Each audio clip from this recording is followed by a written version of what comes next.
Hey guys, it's Main here, back again with another account review. Again, doing this off stream. I obviously don't have time to prep the free-to-play speedrun, so in lieu, I'm doing off-stream account reviews. And this weekend, like I said, I'm not going to be streaming. I will be going through editing the footage and, hopefully putting out the majority of the parts next week for you guys to watch and enjoy. And then hopefully streams will resume as normal, where you can do account reviews, giveaway account reviews.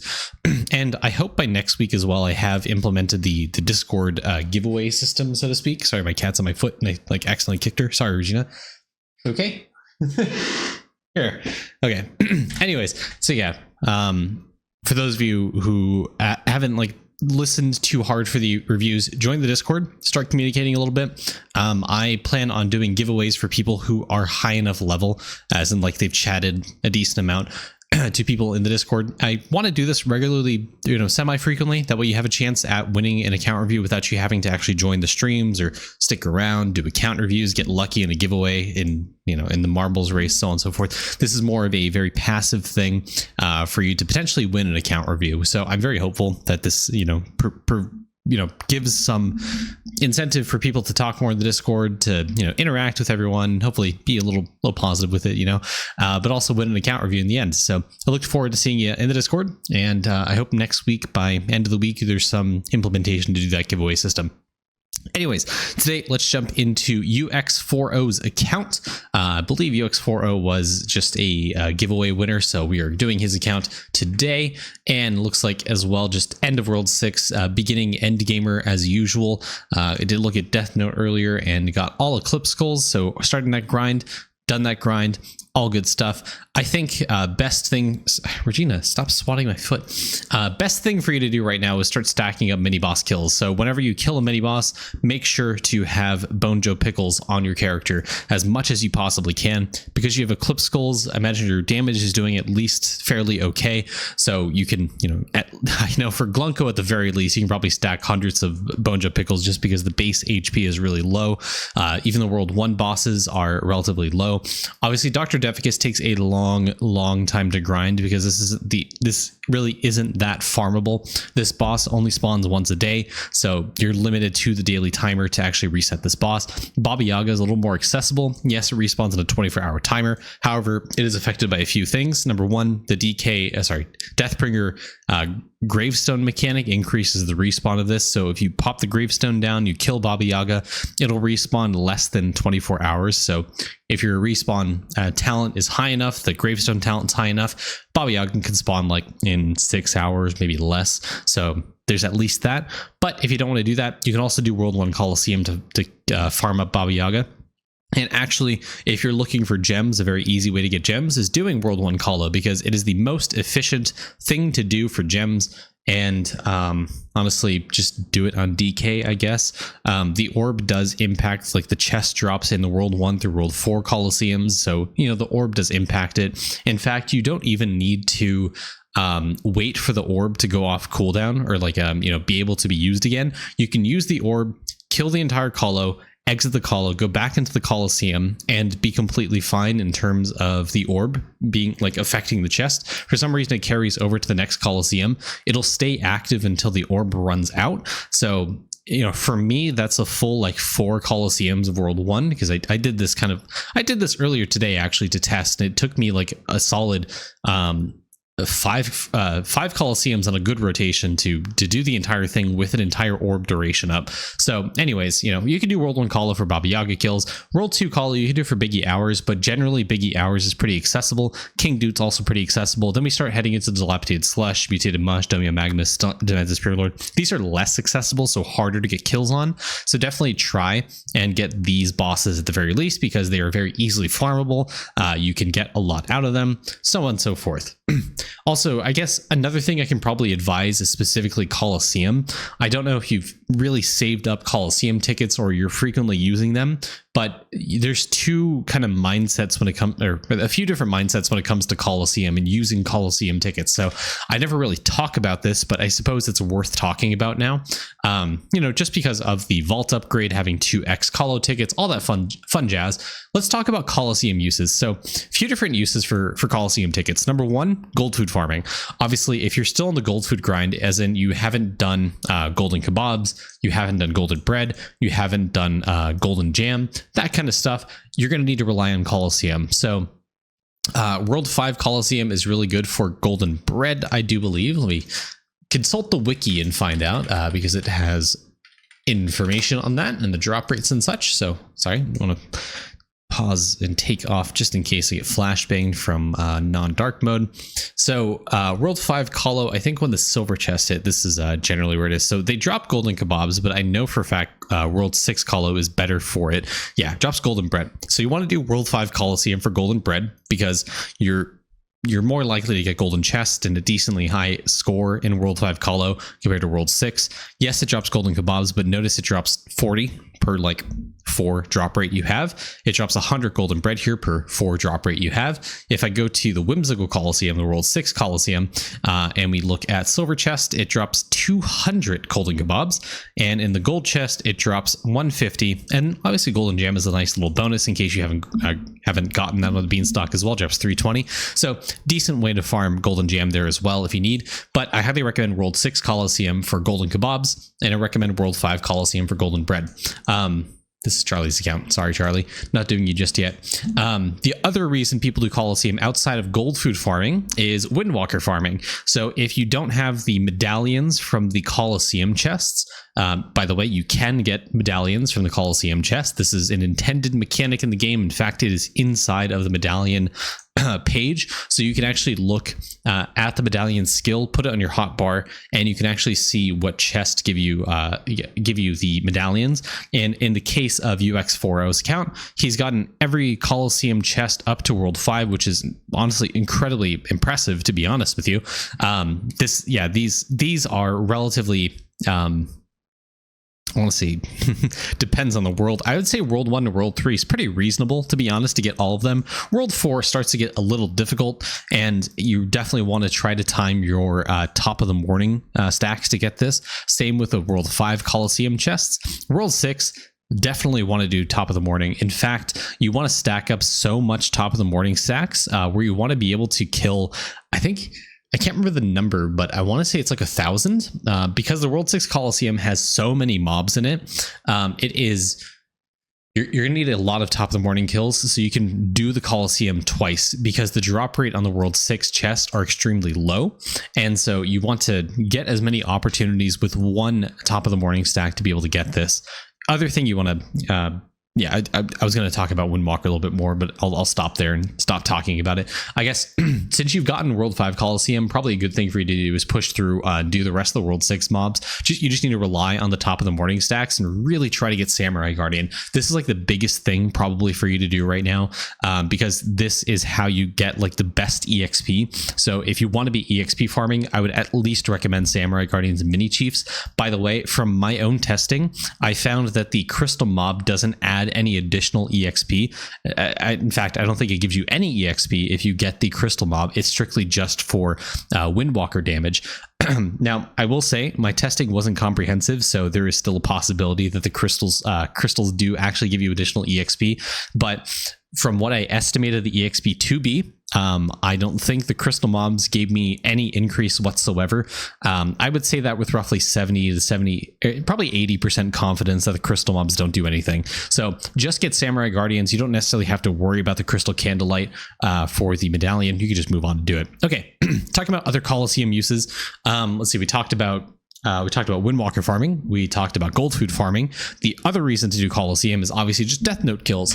If you want to kill Baba Yaga and stack up Death Note kills, Colosseum would be the best way to do it reliably, simply because Baba Yaga only spawns 24 hours now as opposed to on the hour every hour. So Colosseum is probably the most reliable way to stack it up in any fast capacity because you can farm him 6 times a day because, you get 3 Colosseum tickets times 2, thanks to the vault upgrade, you get 6, so you can kill him 6 times. 6 times, for me personally, 500 Bonjo Pickles. It's 3,000 kills on the Death Note every single day. That's pretty reliable. Obviously, my damage is pretty high. You may not be able to stack up 500 Bonjo Pickles, but still, it is a reasonable way to stack up Death Note kills. I wouldn't recommend, if this is your primary reason for killing World 1 Colo, I wouldn't recommend that as a reason. It's mostly the gems, honestly. If you're just like starving for gems, you can get between, in my experience, between 6 to 8 gems on a World 1 Colo. So you can, if you do that 6 times a day, it's 36 to 48 gems every single day. That's pretty good in my opinion. And lastly, the other reason you want to do Colosseum is actually for candy farming. So instead of doing World 1 Colosseum for just gems and just Death Note kills, you can do World 2 Colosseum. Yes, it's twice as expensive, but it gives you it gives you a similar amount of gems to a World 1 Colo, so you get roughly 6 to 8 gems in my experience, but you also get a lot of candy.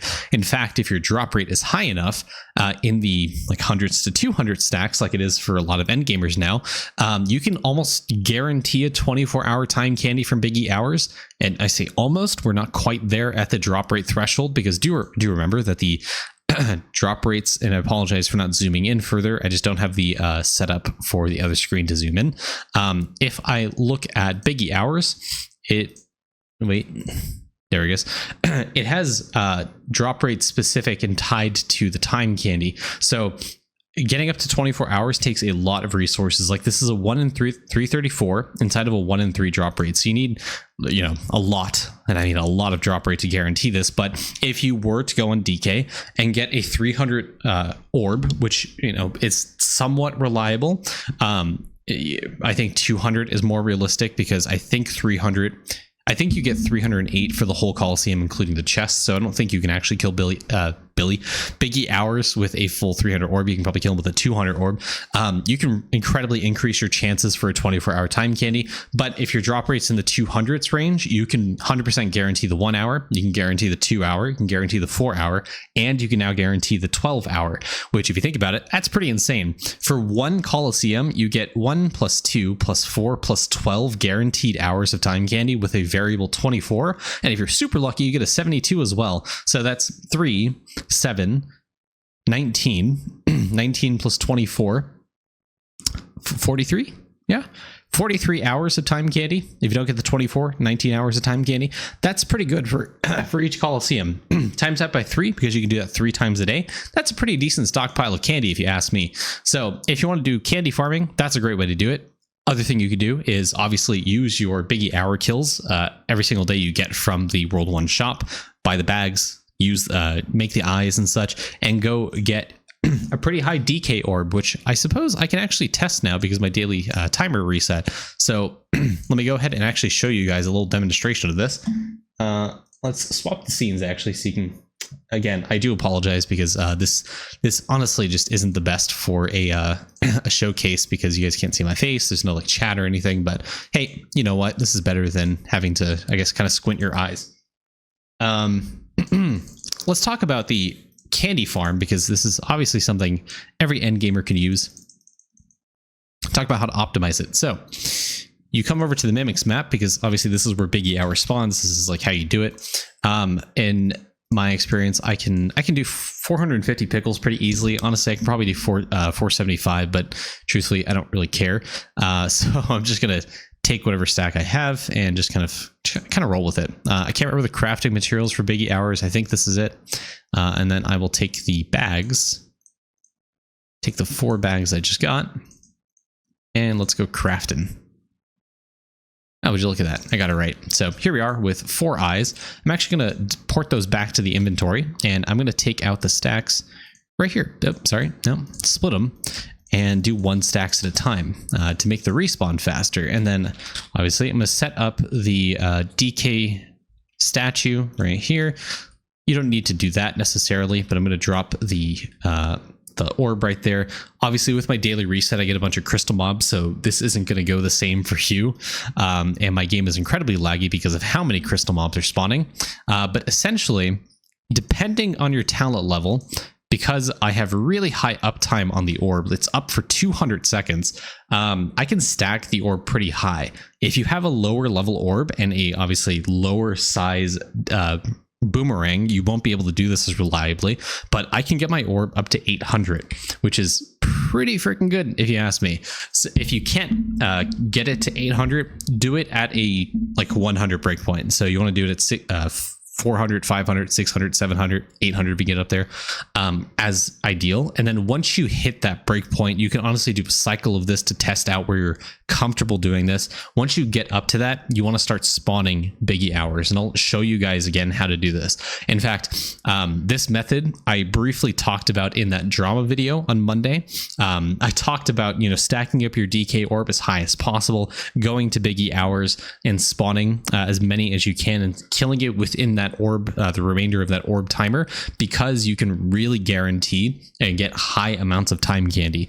In fact, because I'm able to get the orb up to 800, I can guarantee 24-hour time candies now, which is insane. In fact, I did this off stream 147 times, and I got that many 1 hour, 2 hour, 4 hour, and 12 and 24-hour time candies. Actually, now that I'm thinking about it, I think the 24s were at like a third of the rate. I don't know. Anyways, I got a ton of time candy from this. So you can definitely do this and think about doing this every single day because it is a massive, massive boon to your account to help you progress in any way. So we're getting up there. We're almost at 700. And we're going to be approaching 800 pretty fast. Honestly, I'm kind of contemplating if doing this on your daily reset is like the best, is like a single snapshot of this, because I might be able to get this to 900, to be completely honest with you. Who knows? Because I'm almost at 800 and I have this timer left, but I have like a lingering 40 seconds on the orb. You know what? I'm going to try to go to 900 because I think that's possible, especially on a daily reset. That's kind of crazy. Huh. Interesting.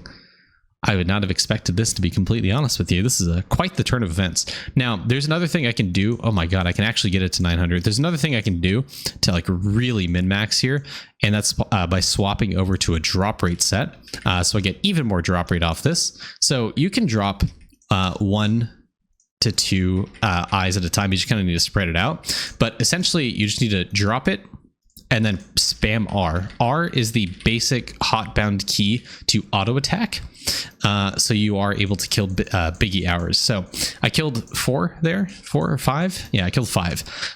So I got, let's see, I got a 1 hour. I got a 2 hour. I got a 4 hour, a 12, and a 24, and 172, which is pretty lucky. So you remember how high the drop rate is. That's essentially how you do it. If I had more, I would show you guys, but unfortunately I did decimate my like 200 stacks of Biggie Hours, so I can't show you guys the actual result of this. But essentially, this is what it is. If I were to have kept doing this, I would have gotten almost exactly the same rates. I don't think I took a screenshot of the full results. Actually, I did. That's fun. I can actually show you guys. Let's open link. And here we go. Here are the results from me killing 147 Biggie Hours. As you can see, I got a guaranteed 147 24-hour time candies. I got my 588 gems, and then 147 1 hour, 2 hour, 4 hour, 12 hour, and as I mentioned, the 24 and 28, 72 hours, which is, again, pretty insane. Sorry about that. Go sneeze. Anyways, that's how you do candy farming on Biggie Hours. And with the drop rate name tag, with the drop rate cape, it is very possible to do this, especially if you have the 230x drop rate that we have available to us. And actually, you have the name tag, which is pretty insane. I don't see the cape, unfortunately, but I guess that's fine because, I don't expect everyone to buy the packs. Any rate, the name tag is insanely powerful because it's a drop rate multi, and this like heavily outscales the baller name tag was previously the best. Holy moly, this is an eyesore. But yeah, you can definitely go off, get a bunch of candy. You can really prep like fractal islands. You can go candy click resources. You can do so much with it. So keep that in mind as you're trying to get candy, which is always something you should try to do. You can really pump up the juice on your account, especially because your shrine levels are relatively low. You stand to gain a lot by farming candy. Anyways, it's been 20 minutes and all we've talked about is candy and Colosseum. So let's move away from it. It's honestly a topic I never really talk about. So I'm glad to talk about it and actually give some interest and insight as to, how to take advantage of Biggie Hours, the DK Orb, the new drop rate multis, all this stuff. It's really come to fruition now with how much drop rate we've gotten. So it's, you know, something to mention, especially since you have access to at least the name tag, which means this is very accessible to you. Anyways, moving on to talking about stamps. You are missing one stamp, excluding arcade stamps. You're missing the Void Axe stamp, which comes from the Sussy Gene quest line from World 6. So you are missing something in summoning. And I hope it's not like a Regalis or something. I mean, if it's Regalis, that's like the best case scenario because you just, you know, got to wait it out. But yeah, I'm not sure. I'm not sure what you're missing there. Let's see. Quests. Sussy Gene. I guess it wouldn't be able to tell me. Anyways, you are missing something about Sussy Gene, so make sure to do it. I guess I'm not sure how to give you advice on that since I don't see what you're missing. Let's go to Equinox since I looked at Party Dungeon. So challenges, you're missing the 2k kills in Kilroy. This is best, you know, this easily completed now with Windwalker. So, you know, you just got to kind of sit around and wait for a good Windwalker one. Just make sure to do Kilroy every single week. Make sure to reset Kilroy every single week. And honestly, at this stage of the game, I would spend all of your arcade balls, all of your Kilroy skulls on arcade balls. Give me 1 second, guys.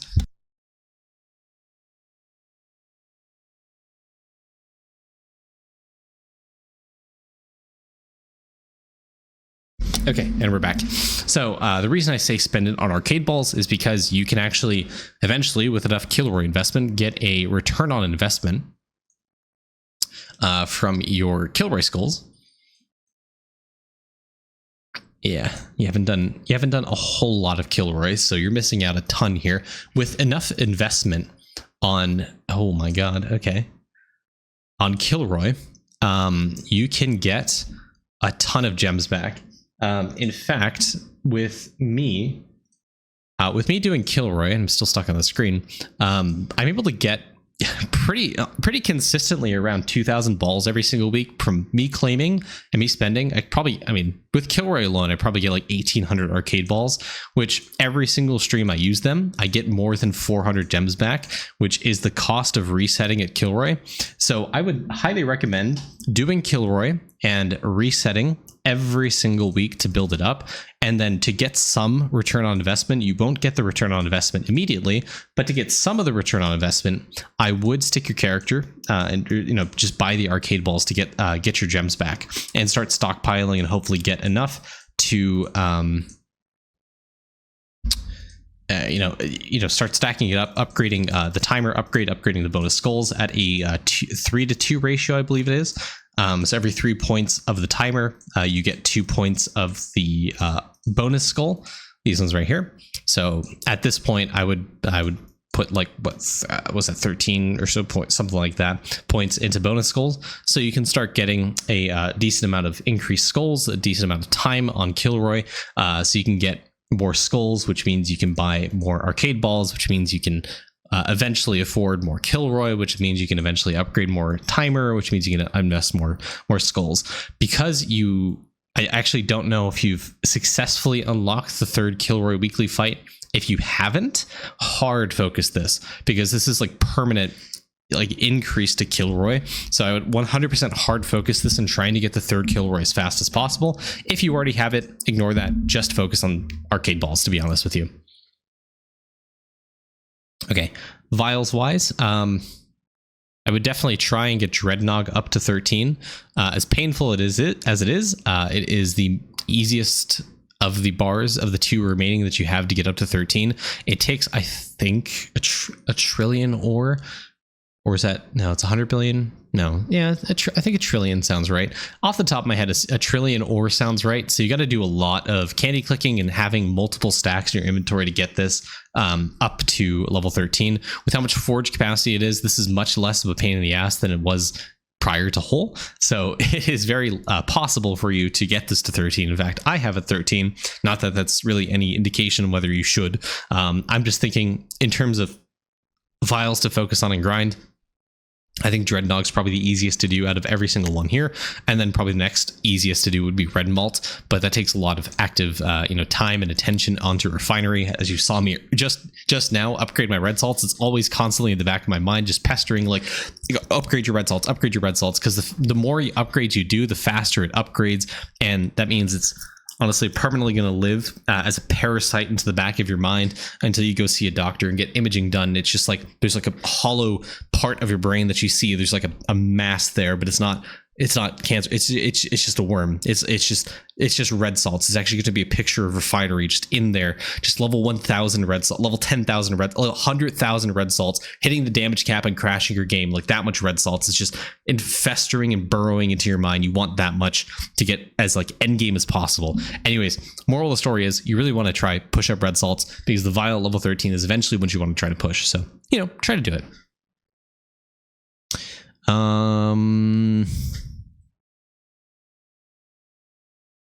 I mean, you know what I'm going to say here. Always look to reprint. I'm quite a hypocrite. I'm quite a hypocrite in this regard, because I myself need to reprint. I was looking at the gold relic. In fact, you've reprinted recently on at least a few of these characters. What's giving me a little pause is the oak logs here on this character. Why is it 198 billion compared to the almost 5 times that of the other characters that did log prints? It's just kind of suspicious to me, if you ask me. I don't know. I guess something to call out because of the recent updates. Okay, yeah, I mean this is probably why. Yeah. Okay, yeah, that's probably why. It's going back to the dashboard. This is probably why your prints are low, because you for whatever reason just hate. I feel like you found a way to filter upgrade stones from the World 6 shop, and you've never. I don't think you realize the World 6 shop exists. In fact, I don't think you've ever understood the term upgrade stone in your life. Like, how many fucking notifications can you fucking have on the dashboard, man? Holy shit. Anyways, cooking, kitchen speed E111. So you have Prisma bubbled diamond chef. I have a video. In fact, I recorded a video. It's not going to come out until after the free to play series is done, because on my free to play account, I Prisma diamond chef. And this is hands down by far, I think, one of the best bubbles for an early game player to get first. Now, I know what you're going to say, Larry. You want Larry, right? But Diamond Chef is, in my opinion, bugged and broken. However, according to Lava, it is not bugged and broken. You may notice here this says 2.54. If I go to my game, my main account here, and I go to Diamond Chef, it says 1.3. I have a level 2000 Diamond Chef. And going back to it, this man is a level 109 Diamond Chef. He has so much more meal cooking speed from Diamond Chef. In fact, if we compare toolboxes, in fact, I'm pretty sure you've capped out every single one of these meals. Your turkey cooking, so your total kitchen speed's E112. If I go to my toolbox, and I hope this is pulling up mine because I don't want to. Okay, perfect. Mine's at E98. This man is 14 orders of magnitude higher cooking speed than me because of that Diamond Chef increase. Think about that. That's like comparing 10 cooking speed an hour to, what is that, like trillion? Quadrillion? I think almost quadrillion. Almost a quadrillion times my cooking speed because he doubled Diamond Chef. In my opinion, it should not be 2.54. It should be 1.54. I feel like the scaling here is like completely broken. I don't want to spoil where my free-to-play account is because like the videos aren't out yet, but I was able to get Diamond Chef and I was able to Prisma bubble it, and I was able to showcase the raw power that gave to my early game account. And I can't wait for that video to come out to show how absolutely busted this is. So if you're an early game player and you have a Prisma bubble, like a full 10 fragments, I would highly recommend Diamond Chef, because if you're an early game player, just look at what you can do. Like in terms of power, like early game breeding, like really hurts, right? You need like new pet odds, which is one of the first easier meals you get introduced to. You need cooking speed, and cabbage is you're introduced to. Corn dog, eggs, turkey lathank for the damage really helps you push into World 4, World 5. Lowering your egg incubator time is like massive if you think about it, because now you can get more pets, which means you can push Pet Arena, which means you can push the spice battles, which means you can unlock more meals. You can start getting more line width in the lab to maintain your node range. You can get more recipe cooking speed, so you can unlock meals faster. But also, you can also get pet fighting damage as well to push the territory spice battles and push arena further, like I did on the free-to-play account with it. You get Octoplops, which gets you more damage. You get skill efficiency, so you can help your prints. You get lab exp, so you can level up lab, because everyone knows lab sucks so hard early game. It's so painful. Anyways, with that being said, Diamond Chef completely breaks cooking early game. Like, if there was any hard lock or like real stopping point to early game progression, it was probably from cooking, because of how insane cooking meals like boost your account in many different ways. And that early game lock being completely removed because of the Diamond Chef Prisma bubble is mind boggling to me. I like still, I can't spoil it, but just trust me, with where I am in the free-to-play account, Diamond Chef has absolutely accelerated the progress. And keep in mind, I still haven't bought auto loot on the account. I haven't bought a single pack or anything on the account. I have only done the dig locations. In fact, I have not gotten a single Prisma bubble shard from the event mechanic. It's solely from the digs, the 6 that we got on day 2 and the 4 that we got on day 5 or 6. That's the only shards I've gotten, and immediately I used on Diamond Chef because I knew how bonkers it would be. Anyways, if you're an early game player and you manage to get your hands on 10 Prisma shards and you manage to get Diamond Chef, a level 1 Diamond Chef bubble is going to help you almost complete cooking immediately. Like, it is that broken. In fact, I have a level 30 meal, which is the cap for cooking when you're early game. Diamond Chef is insane, guy. I'm telling you. Anyways,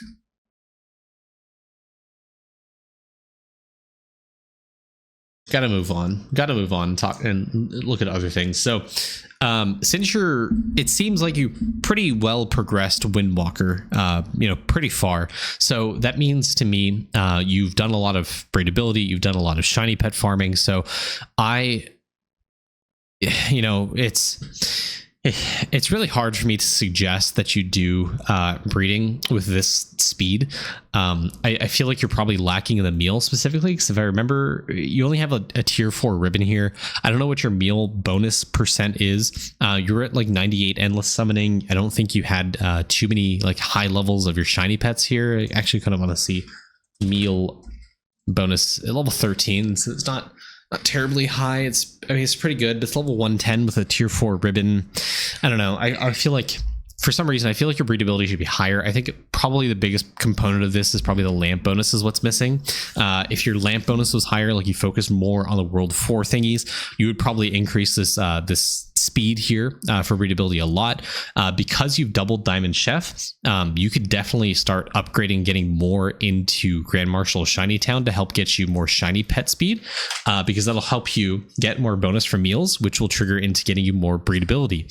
And the reason you still want to push breedability, even if you're at 100% Windwalker crit chance, is because you can actually mega crit on the Windwalker abilities, not the basic attacks, but the abilities can mega crit. So the whale wallops, the traps, the nachos, the boars, that stuff can mega crit, which is kind of insane. I didn't know that until someone mentioned it on stream, and I tried it and I saw green numbers, which was crazy. So you can actually mega crit on Windwalker abilities. So pushing breedability as high as you can is actually advisable, because that means you can push over 100% crit chance, which means you get a higher chance of mega critting, which means you get more damage. More damage you get means you can kill the deer more often, which means you can get more dust percent, which is pretty good for helping Windwalker progression. So keep that in the back of your mind. There's always a reason to try to push breedability, especially for the achievement if you're trying to do that. Oh, and by the way, I believe it's World 4, but if you're trying to push the achievement for 15 unique breedability 7 pets, this achievement right here, it does not include World 4 pets, so don't breed the World 4 pets thinking it's going to help you complete this achievement. They just, for whatever reason, don't count. I think this achievement was made before World 4 pets existed, hence why it didn't count. I don't know. Lava code, man. Spaghetti. Who cares? Rift, you've pushed all Rift. Tome, 28,000 points. So in my opinion, the best way to, increase your points here is bubble levels. Getting into the hundreds of thousands bubble levels sounds daunting, but with Larry now, it's not that daunting. You can get, like up to 600 more points if you get to like where I am, which is like 400-ish thousand bubbles or so. I don't expect you to get up there, but you could definitely get your bubbles up and get a lot more points to, hopefully push you like top 5% or something. Go to sailing. I hope you have all this done. Looks like you do. Divinity, God rank 3. I mean, with the event shop giving you more statue bonus, I feel like you can probably push Divinity another quite a few more levels. With your Div Spiral at 203, with Dragon Warrior at 150, I would honestly try to get this to 200 now, especially, which, by the way, 100% try to, if you get another Prisma double, put it on Statue EXP. 100%, this is like the best one you want to do. This is extremely powerful. In my opinion, I think the order, if you're early game, I think this should be the order. Number 1, Diamond Chef. Number 2, Larry. Number 3, Statue EXP. And then Warrior's Rule, Molt Orange, Mage's Best, Severe Purple, Archer Bust, and who cares? Honestly, I feel like Pomegranate. I feel like, honestly, the green bubbles just kind of suck. I honestly wouldn't even do those. I don't have any specific reasoning. I just honestly wouldn't do those. If anything, I don't know what else after that. I'm still contemplating the pros and cons of each of them. I've heard arguments here and there, but I honestly can't really think about any other ones that'd be good. I've heard good things about something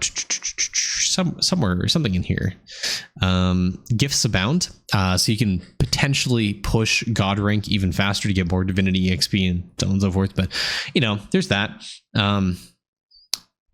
I've experimented with AFK EXP. I wouldn't recommend this, but I've experimented with it, and I honestly haven't done much testing to say if it's good. I think it was a bad idea, but yeah, definitely Starchy EXP is absolutely the one you should have done before the green bubbles. But if you get another 10, I would definitely do it on Starchy EXP. This is effectively a multiplier to your statue deposits, which is one of the reasons why Onyx statues was so powerful, because it multiplied the amount you deposit. So Starchy EXP is absolutely worth it, and I would honestly atom it a lot more so you get more effect out of it. So definitely level this up. And also, if you get the Prism bubble, double it. Also, I've heard Hyper Swift might be good. I don't know how I feel about it, but yeah, I mean, there's also like Essence Gain, maybe. Yeah, I don't really feel it. Anyways, I'll move on. Talk about other stuff. Buildings. I like talking about buildings just because it's often underserved and forgotten about in the community. And Frozen Malone, Pulse Mage, Fire Lobber, Boulder Roller, Kraken Cosplayer, Party Starter. Voidnator for sure, getting this 50 plus. The shrines, obviously trying to max those out. With how much drop rate we have now available to you, and you having the name tag, I think probably get like candying, especially with the advice we talked about earlier with how much candy we get. Definitely candying the black lenses to get this up to 200. Definitely something you could do. Very feasible now. and obviously upgrading atom collider so you get atom cost reduction and talent library, all this stuff. But just focusing on upgrading your like fastest to build buildings is definitely going to help you with construction speed, with build speed, especially because you doubled the carpenter bubble. You definitely need to eke out more build speed, and that's going to come in the form of just upgrading buildings and construction. So keep that in mind. Lastly, I think to end off the review, we'll just talk about the most boring aspect apparently to most people, which is Megafish and Owl. Megafish is pretty low, 5. You can definitely get that higher. So remember that shiny fish exist. In fact, I think you've completely forgotten about it because you haven't even clicked on this. You could definitely push Megafish even further because remember, it gives you cash percent, it gives you AFK gains, and fishing efficiency. I mean, those are probably the only things that really impact you right now. And then Owl, I saw you're at 17. This is pretty good. Honestly, hey, up to you. I would still recommend pushing it, but I understand the pain it is now. So, you know, treat it as a more inactive AFK mechanic. Don't put too much attention onto it, but just know you can definitely push this up to 19 with enough effort, with enough attention. You can definitely get it up to 19, especially with the Gambit Cavern, which I suspect you have. And yes, you do. Yeah. And you have the resource doubles. So definitely 100% something you can do. And do you have the sets? You have the sets. Perfect. And you're working on the secret set. So with the drop rate you have now, God Shard. Please don't forget about God Shard. This gives you more max books. So get on the God Shard grind, get the sets done. I suspect you're probably trapping locked.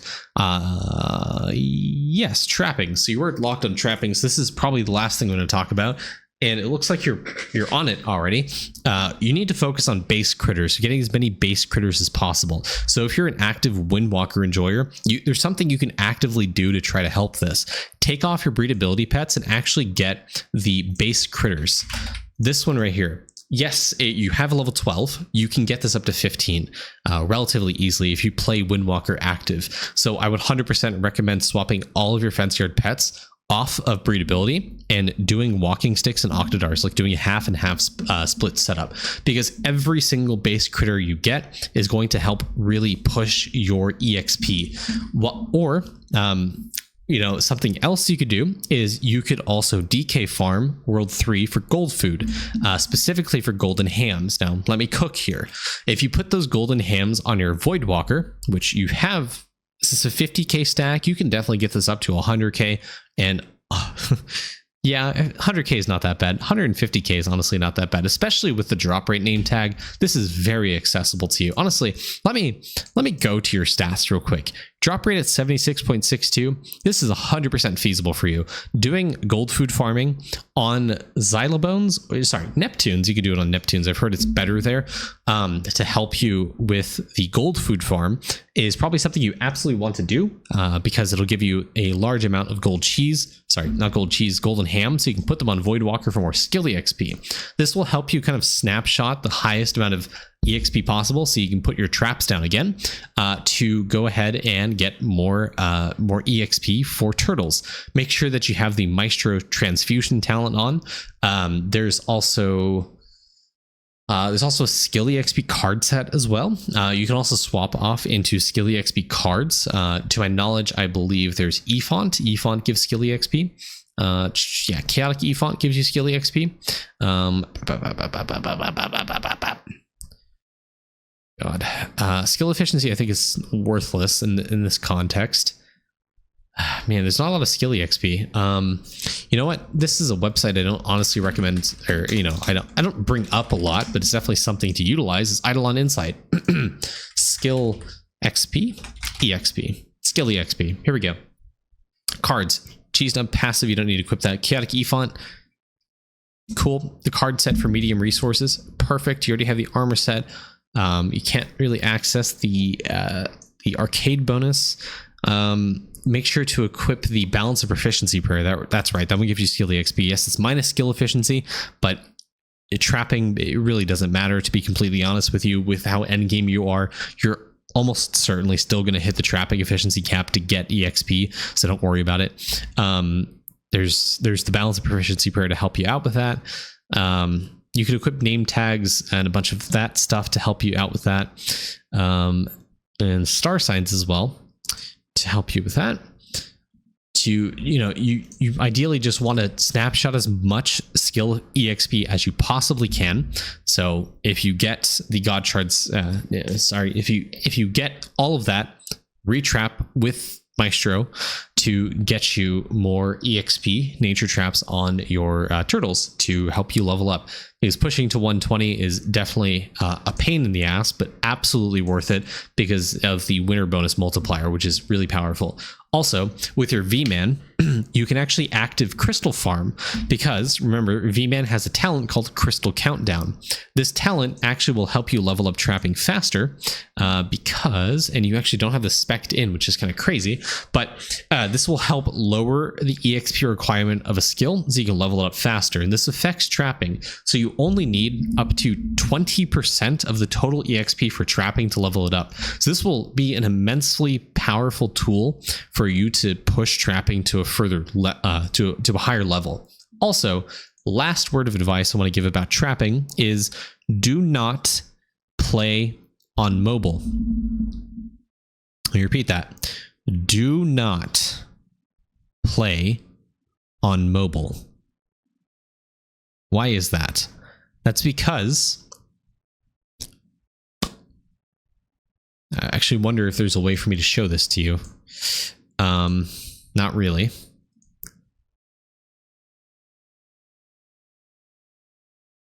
I guess I can show you. Okay. So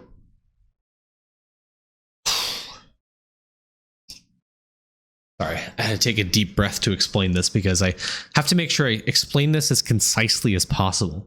So you see how this number here says 15 billion?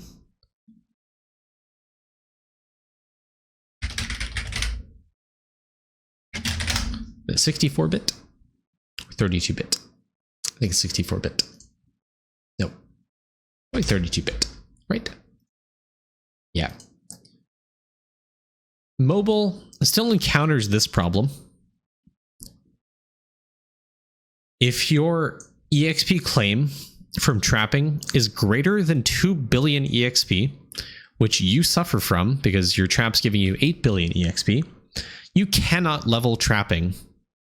You are hard locked on trapping just because you're playing on mobile and it runs into integer overflow limitations.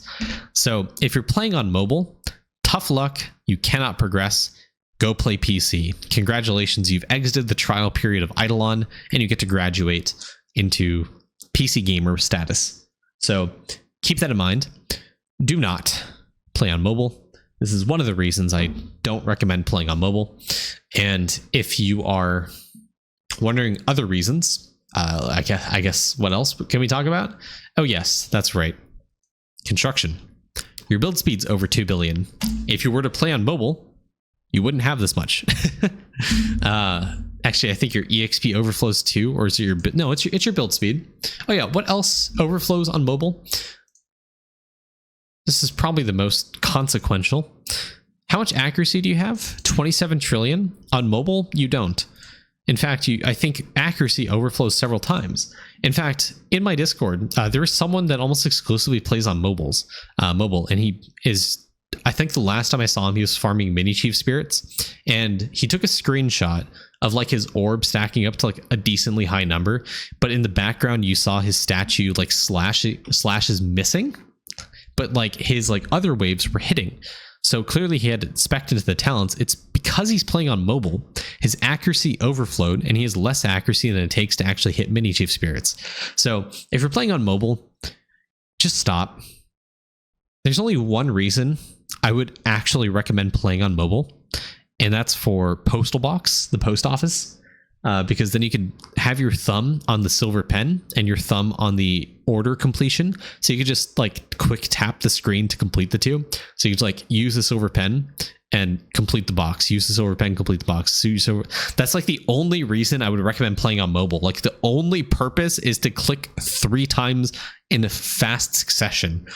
Anyways, do not play on mobile. Mobile sucks. Also, the one thing that pained me that I saw is your levels for cooking are like really bad. Oh man. Okay. Whew. Go use balloons on cooking. it's like actually ridiculously easy to level up in cooking now, because remember the vault exists. I'm level 111 cooking here on my Windwalker, just because I can use balloons. This 25,000 times cooking EXP that I have here, oh god damn it, did not mean to do that, but and it gives me space for the balloons to actually showcase this. If I use these balloons, I get a significant amount of EXP in cooking. Remember, this is all due to the vault, so please get to level 100 in cooking. It shouldn't be that hard, especially if you go and do the gem and candy farming that I mentioned earlier in the game. Usually Biggie Hours will drop balloons as well. That's why I have a stockpile of 175,000. It's because of the boss farming that I did earlier. So please, for the love of God, go do your cooking and get your EXP out of the way. Anyways, I'm going to stop the review there. ux4o, I appreciate your time. For everyone watching on YouTube, this is a 50-minute review. Thank you guys for watching. Reminder, join the Discord. Be active in the Discord so you guys can be eligible for giveaways that are hopefully you're going to be starting next week, I hope. I don't know the cadence. Man, I've been using that word a lot today at work, but I don't know the cadence, but I do want to try and do at least a giveaway a week, maybe every 2 weeks. I truly don't know how I want to roll that out, but just know, be active in the Discord. You'll qualify hopefully for an account review. I think I'm going to do like the level cut off at like 5 or 10.